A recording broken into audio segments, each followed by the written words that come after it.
Good morning, everybody. How are you today? I am headed to the eye doctor here shortly, so I'm doing the whole bland thing.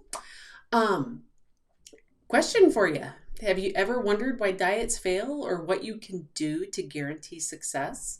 I want to welcome you to part 5, which will help you achieve the mindset required to be successful at losing weight and keeping it off once and for all. This 5th video in the series will help you move toward success and get rid of the all or nothing in your life. And for those of you who don't know me, I'm Michelle Thomas, the founder of Wonderland Wellness and the Badass Habit Babe. And I want to thank you for showing up for the 5th video in this 5-part series, which will explain why almost 80% of diets fail and what you can do to succeed today in your weight loss efforts. Let's kind of review the last 4 sessions. In the last 4 sessions, we worked on your readiness to change. We identified your pains and pleasures associated with making changes. We helped you establish SMART goals. And then yesterday, we tapped into your why power, which is so incredibly important. Today, I want to talk to you about what I believe is the key to weight loss success and continued maintenance after the fact, and what I use every day. We're going to embrace imperfection. I will teach you how to ditch the all or nothing attitude that causes so many diets and exercise routines to fail. Okay, so I know this from personal experience. This type of thinking has caused me to fail so many times in the past, but I have learned to overcome this faulty attitude, and I know you can too. Here's the truth. And it's a big truth. When you release the expectation of perfection, healthy living can actually be fun and easier. Easier. It's easier. I'm going to show you how today. I want you to sit back and relax because there's no written homework today. But if you need the other handouts, go back at the in the description of this video.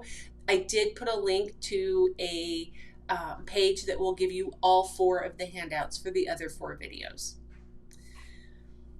Okay, let me ask, how many times have you jumped into a diet, exercise routine, full force, only to quit after eating something unhealthy or missing a workout? And then kicking yourself because you know that's always the following piece. I can't tell you how many times I have quit a diet because I didn't get it perfect. 1 extra bite of granola and I was done. Or 1 extra candy bar, or 1 extra cookie, or 1 extra anything, and it was over. I obviously couldn't do what I set out to do. All my results were not magically erased because I had a cookie, because I had a piece of pie, because I ate, a handful of granola that wasn't on my plan. But my perfectionist attitude killed the deal. I quit and ate everything in sight for at least a week.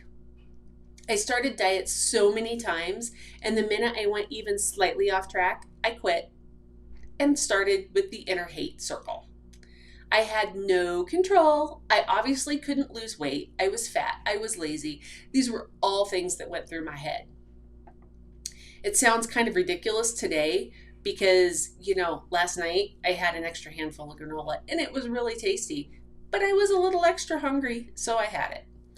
Okay, admit it. You've done something similar to this. Don't lie to me. Come on, be honest. Didn't you give up on a diet? Have you ever given up on a diet because you ate a French fry or a piece of cake? Don't lie to me. I know you did. My spies are everywhere. Plain and simple, the all or nothing attitude does not work for most dieters. Reality is not conducive to maintaining a perfect diet and exercise plan 365 days a year. There will be times when you cannot, often through no fault of your own, eat a healthy meal or fit in your daily exercise. If you have the all or nothing attitude, then one slip up, regardless of the circumstances, will send you spiraling down the path into nothingness. The typical all or nothing dieter will quit after a slip up and say they will begin again tomorrow. What happens between the slip up and tomorrow can be an all out binge because today I already blew it. Or it can be an extended period of weight gain while waiting for tomorrow to come again. Been there, done that. One of my good friends says, make it right with the very next bite. And I love this sentiment. If you ate something outside of your diet plan, then forgive yourself and get over it. The damage is already done. Don't dwell on it. That only causes more damage. Instead of making the choice to move forward immediately, start with the very next meal. It's okay to indulge responsibly. And with Thanksgiving coming, this is something I really, really want you guys to hear and know. It's okay to indulge responsibly as long as you commit to getting right back on track without giving yourself an excuse to give up. I don't diet on Thanksgiving. Does that mean that Friday it's an all-out binge fest because I, completely blew it Thursday? No. That means that Thursday I don't diet. I don't necessarily track what I'm eating. I don't necessarily pay attention. If I'm hungry and I want it, I eat it. If I'm not hungry and I want it, sometimes I still eat it. It means Friday I go back to my workout. It means Friday I go back to my normal. Please, please, please don't shoot yourself in the foot by killing yourself because you had a piece of pumpkin pie on Thanksgiving. Now, just so you know, I'm kind of a balls to the wall or all of nothing kind of gal in a lot of aspects of my life. Changing my diet was a challenge. Perfection is impossible. And I wasn't willing to set myself up for failure in my quest for weight loss this last time. I wanted to be healthy and I didn't want to shoot myself in the foot. So when I first started, I promised myself I would eat as closely to plan as I possibly could for the first 6 weeks. After 6 weeks, I made adjustments as I needed to. At the end of the 6 weeks, I saw great results on the scale, but I missed out on parties, lunches, some things with the kids, and I knew I couldn't maintain that forever. I wasn't going to go forever without having a Snickers. I'm sorry, I like Snickers. So at that point, I introduced the concept of planned indulgences. I allowed myself a Snickers occasionally. Good morning, Angela. I allowed myself the occasional candy bar. I allowed myself the occasional alcohol beverage, which I don't drink except for on holidays for the most part. But once I got past that 6 weeks, I included planned indulgences into my day. If there was a holiday like Mother's Day and we went out to dinner, that dinner was my planned indulgence. I had what I wanted and I tried to keep it within reason, but it was planned. Now, I didn't really discover until much later that I was actually practicing a very common 80-20 approach. Now, the 80-20 approach is based on the concept that 80% of your meals are mostly healthy, while 20% of your choices may include planned indulgences or inadvertent slip-ups. Although the 80-20 approach produces slightly slower weight loss results, it's much easier to stick to in the long run. Therefore, it has a higher success rate. Adopting the 80-20 approach allows me to indulge on special occasions like Thanksgiving, eliminates the concept of forbidden foods. I had burritos last month for my daughter's birthday because you guys know I love burritos.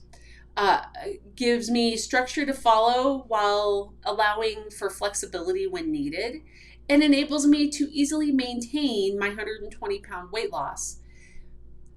And it continually prompts the questions of, are you allowed to eat that?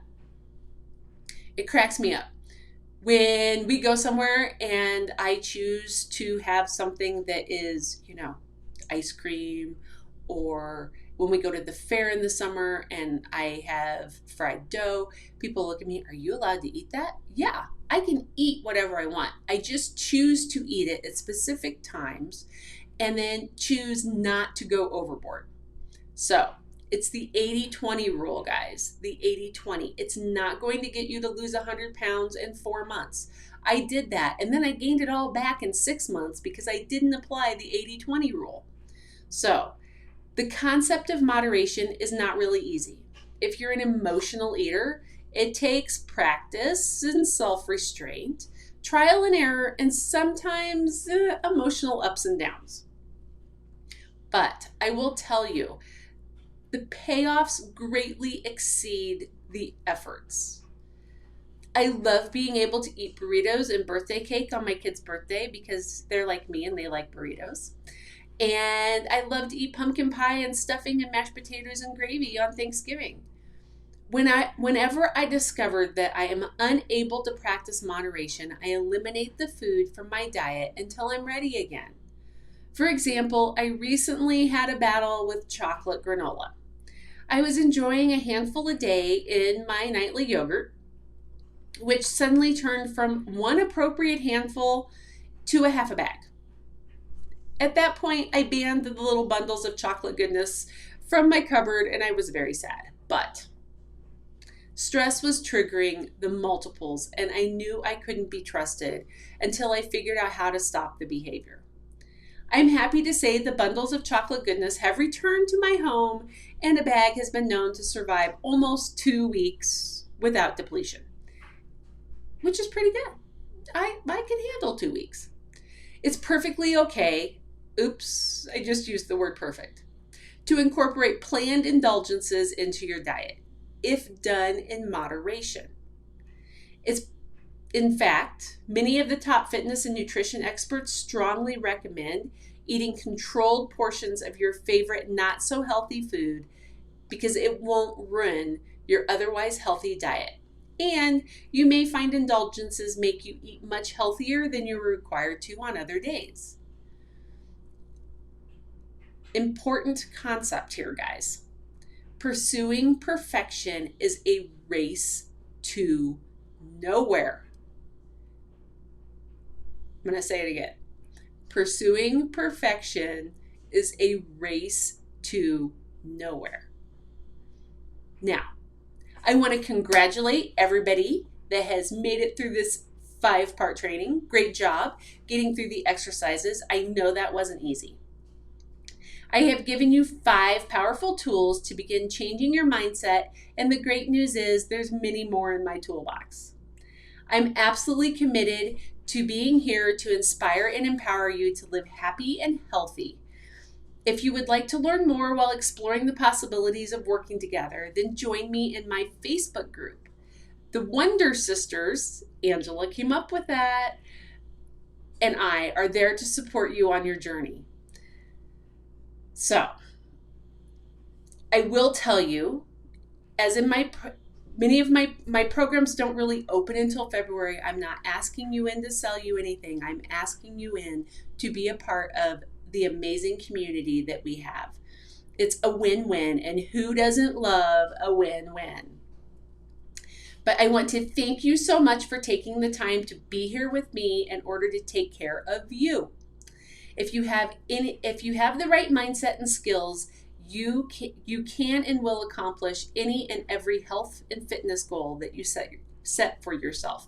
And I can't talk this morning, but you really, really can meet those goals when you have the right mindset and the right tools. That would be the reason why they decided I was Badass Habit Babe, because I help you get those right tools. I want you to imagine what a great world this would be if everyone took better care of themselves. I look forward to learning more about you and helping you along your journey to permanent weight loss. Join the group now, and remember the key to your success. Small, consistent steps will get you there, and you can do anything for 5 minutes. Sending you guys off with some love and hugs, and I will see you tomorrow. I'm going to do it a little later tomorrow, thinking 9:30 Mountain Time. I will post later on the page and let you guys know for sure. We're kind of getting geared up for holiday mode, and I will not be up at 6:30 tomorrow. You guys have an amazing day, and I'm going to send you off with love and hugs.